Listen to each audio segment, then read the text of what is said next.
Hi, I'm Cassie Brumley from the Canon Collective, and I'm here today to talk to you about back button focusing.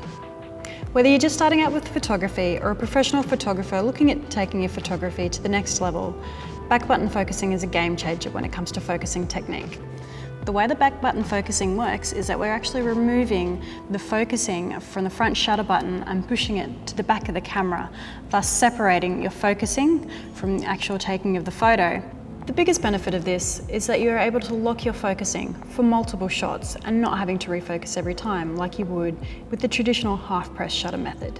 So one of my favourite times to use back button focusing is if I'm shooting something like a sports game where you've got a lot of people moving around very quickly and then times when they're going to be standing still quite a bit.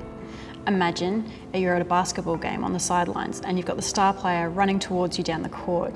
The beauty with back button focusing is that you can hold down your AF on button and be continuously focusing on that player, leaving the shutter button free to take as many photos as you like without interrupting your focus.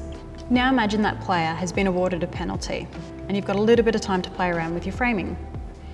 What you can do is hold down your AF on button until you're focused and then released, leaving you to be able to reframe the image and take as many shots as you like without having to refocus the camera.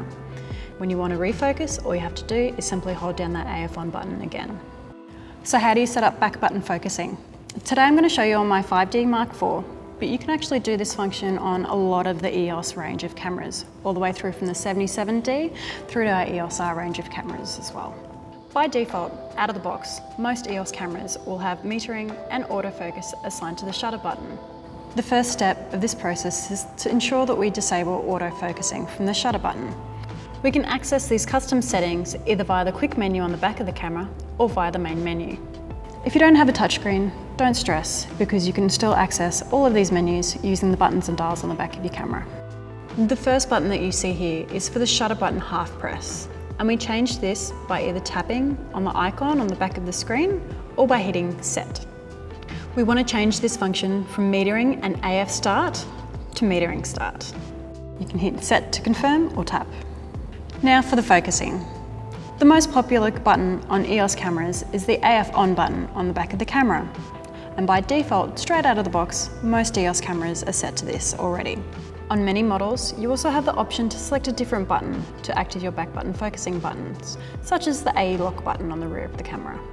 But it's good practice to check that you are on metering and AF start. Now that we have our buttons customized, it's time to select a focusing mode. We have two main focusing modes to select from. One shot is a locked focusing mode, and it's popular for weddings, landscapes, portraits, and other styles of photographies where you have a controlled environment. One shot using your AF on button will perform very similar to the half press on your shutter button. When you hold and press down the AF on button, you'll hear a beep, meaning that the camera is focused. You are then free to take a shot using the shutter button. Next time that you want to refocus, you have to press the AF on button again. AI Servo is a continuous focusing mode. It's most popular with sports photographers, wildlife photographers, and action photographers.